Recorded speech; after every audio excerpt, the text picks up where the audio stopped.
All right, I'm here working on the boat today, and I wanted to make a quick video just talking a little bit about tractor paint and the application of putting it on a boat and a boat trailer.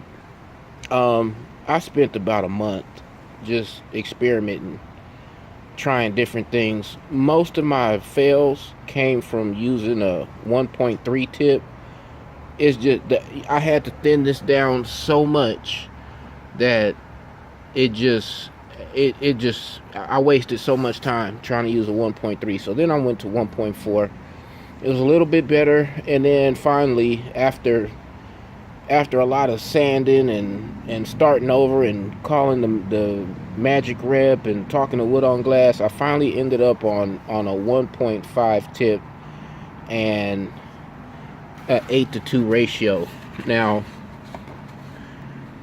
I'm in California, so your ratio where you live, it's more than likely gonna be different, because what was working for the guys in the Midwest and back east, it wasn't the same for me here in California.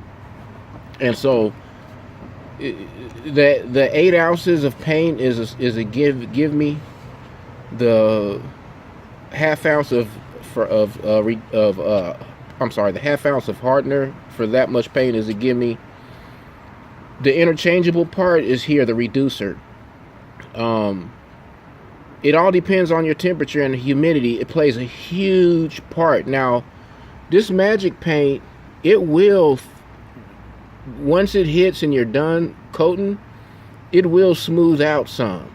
So you might paint it, you might think, oh man, that's a little rough. But if all it is just a little rough, it'll smooth out. And the temperature and the humidity has a lot to do with how it smooths out. So the hotter it is, the more you want to lean toward mineral spirits as a reducer, because out of all the things you can use for a reducer, mineral spirits is probably going to kick off the slowest. But mineral spirits has like a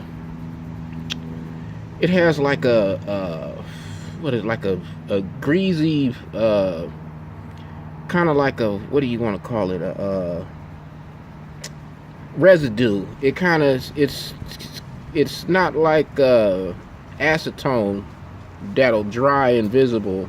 I hope I'm using the right terms.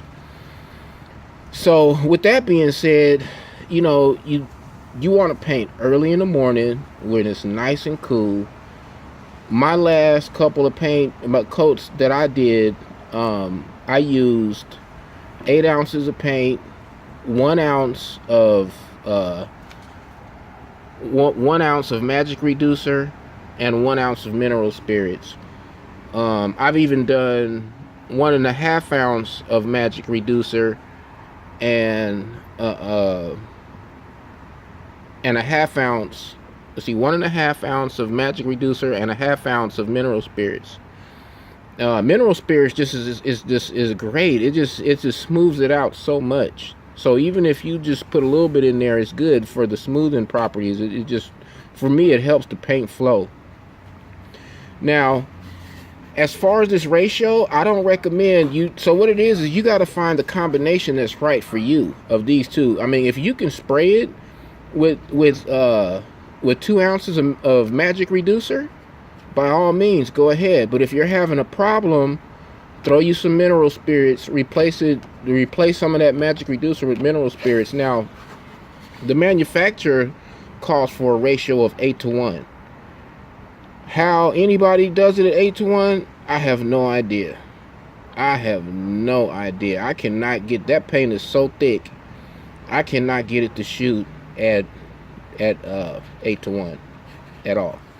So anyway, anybody that can shoot it at the manufacturer's recommendation of 8:1, more power to you. Man, I applaud you. But for me, 8:2 seems to be the magic, the sweet spot. Of course, you have to let it cook for 30 minutes. Man, what else can I tell you? Okay, now let me show you some differences. Getting ready to put it back on the trailer pretty soon. Now, this right here, don't look at the top part. Just look at the, don't look at the light gray. Just look at the black and the dark gray. This side is Majic paint, and it's been man, I can't see. Oh God, trip over my damn axle. Okay, this side, I'm trying to get in there so you can see. This side has been color sanded, and you can see, man, it's pretty good. It's a pretty good finish. I mean,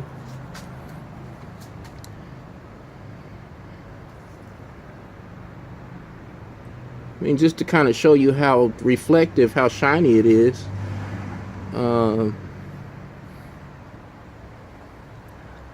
I got a glare in the camera. Let me get down. I can't really see.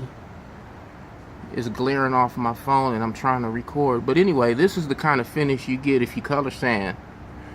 I cut and buffed it, and I didn't go crazy, because when you color sand this paint, it takes a little bit of the color out, like it just a fraction, just a tad bit, but the gain of the flat finish is worth it for me.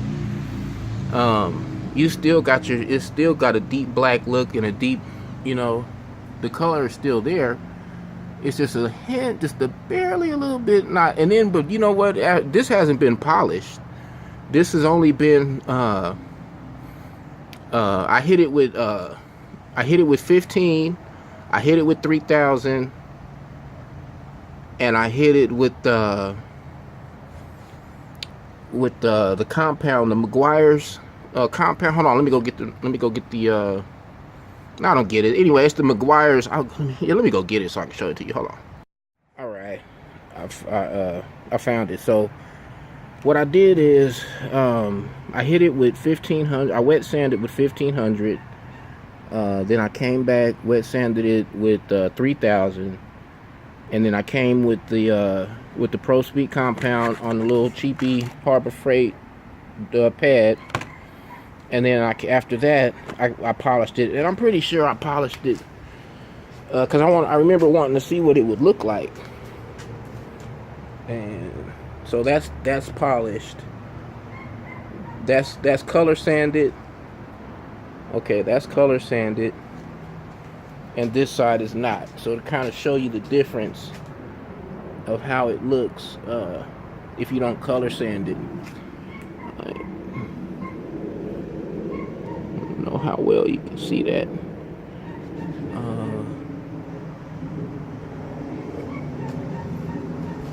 Let me go over here. I want to go try to get it out of the sun so where there's not so much glare, so you can actually see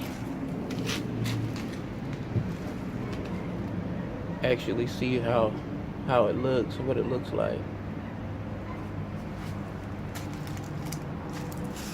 But yeah, man, I mean,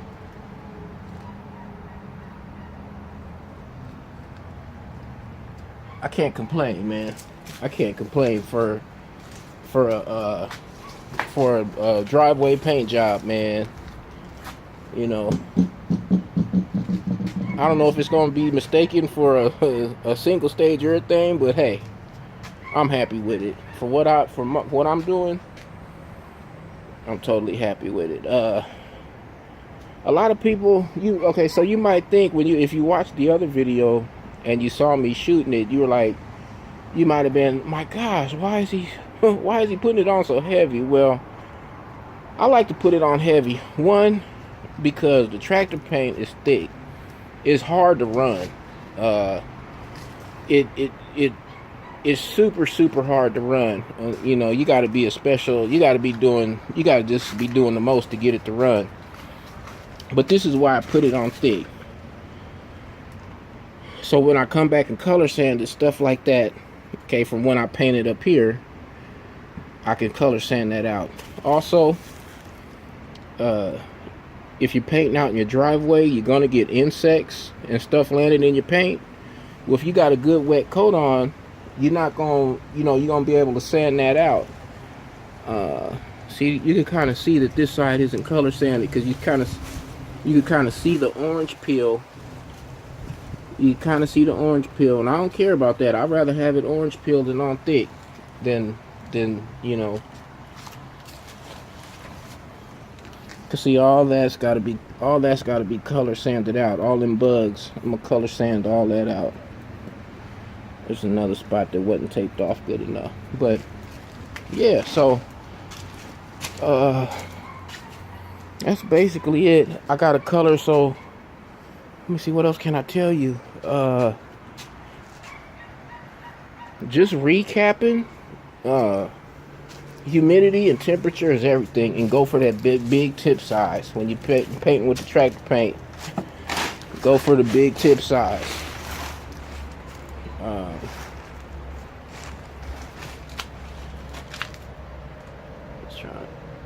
Trying to get it on there just in case. The reason I'm trying to do this is because I want people to see what the tractor paint looks like before they. Now keep in mind that the white hasn't been color sanded, just the gray and the black below. But that's what you can get. It's shiny. The colors aren't really deep. They're not, it's like the gray is not really a deep gray, but you know, I'm happy with it. Now the trailer, I wasn't really too worried about. I mean, the trailer, I wasn't trying to go for a showroom finish with the trailer. I was just trying to get it on there. I wanted to get all that rust off and get it coated, and that's what I did. So just to give you an idea, you can kind of see what the inside of the tubes look like. You know how rusty it is. I didn't even try to do anything with the inside. Luckily, my trailer was all surface rust. Luckily. Oh, but here, see? Okay. Look at that. On the right side is the color sanded side. On the left side is the not color sanded side. So see, it kind of gives you a contrast of how it looks before you cut and buff. So anyway, I got to get this left side color sanded because I got to get the boat back up on the trailer so that I can primer and paint the cap, because I'm not about to try to get in there with it on bricks. So I got my work cut out for me today, and I hope this video was helped anybody out that's interested in using that's using Majic paint. One more thing that I could say. Oh, here, let me tell you a quick story real quick. Do not get the Majic paint primer. It is pure crap. I hate to say that, because the rep, I can't think of his name, but the rep from Majic is the coolest dude you ever want to talk to. He was a huge help, but I gotta call he's a super cool dude, man. The rep at Majic Paint. But no, the customer service guy at Majic Paint, the paint tech at Majic Paint, coolest dude you ever want to talk to. But I gotta tell you, man, they primer is straight garbage. Don't even waste your time. I had painted the whole bottom of my boat, you know, stupidly. When I seen it wasn't coming out, I should have just stopped. What happens is, now this is from what I can tell, once their paint separates, it won't mix together. So even if you see it separated and you mix it and you be like, oh, this is okay, no, their paint does not work like that. I mean, their primer does not work like that. And there's no expiration date. There's a serial number on the primer that you can call in and see the date that it was manufactured. But you know, who's gonna do that? You stand in line at Tractor Supply or wherever you are getting your paint, you're not trying to look up and see what cross-reference numbers to see if you got good paint or not. That's ridiculous. I ended up using what did I use for primer? That gosh, it was another oil-based Rust-Oleum Ah, shoot. Let me go get it. Alright, so I had started out using the professional, and one day I couldn't find the professional, so I used the Stops Rust, which, I don't know, man. I think it's damn near the same thing. I think the only difference between these two primers is that this one dries faster. I think that's the only difference. The professional dries faster. But anyway, back to my story about the Majic paint. So, okay, so this isn't my brainchild. This painting your boat with tractor paint, that's all wood on glass. All the credit goes to him. He posted it on iBoat's forums, and that's where I got the idea from. So, all of the credit goes to Woody on the iBoat's forum. This is his. And he lays it out for you step by step, everything what to do. But so here's the deal. He says on the thing, he says, you know, hey, we've been having trouble with the Majic primer. So he said, you know, open it up there in the store, look at it, blah blah blah, make sure it's cool. And he kind of warned you. He was kind of warning you basically in the thread, saying, look out for this Majic paint primer. So when I read the thread, I was like, okay, this thread is 2-3 years old. I'm in California, Woody's in Oklahoma. There's no way that this primer is still bad. So that's why I was confident when I bought the primer, because I was like, in 3 years and 4 or 5 states apart, whatever primer they had with whatever problem they had with their primer, they done solved by now. Shit, man, trust me. Don't even fool with the Majic paint primer. Go with the Rust-Oleum or whatever other oil-based primer that suits your fancy. Don't even mess with their primer. That's just my recommendation. Their paint, their hardener, their reducer. This is what you can expect. If you put in a little bit of time, this is what you can expect. It's not showroom, but if you paint in your driveway like I am, I'm very pleased with it. Now, don't look at the left side. Hasn't been finished. But the right side, you know, I'm happy with it. So anyway, there you go. Majic paint rant. Majic paint, my experience in a nutshell. I hope this helps somebody out. Just remember your temperatures and reduce accordingly. Oh, and another thing. Hold on, one more thing. Okay, the other thing is get you a long piece of sheet metal or whatever you got laying around. Don't buy nothing. Just use what you got laying around. A long piece of sheet metal, buckets, whatever you got that you can test paint, that you could test the spot on, because how it looks on that bucket or whatever you got is how it's gonna look on your substrate, on your piece or whatever it is you painting. So don't just go start painting on your boat or your trailer or whatever. Paint it on a bucket first and see what it looks like, because it's gonna lay down the same way that it lays down on your bucket if your bucket is clean. And you know, if it's clean, it's gonna basically lay down the same way, and you can tell when you spray it. You can tell it's not right. So yeah, just practice on something is what I'm saying. Okay, let me get going. I got a lot to do. Y'all take care, and I'll see you next time on the restoration.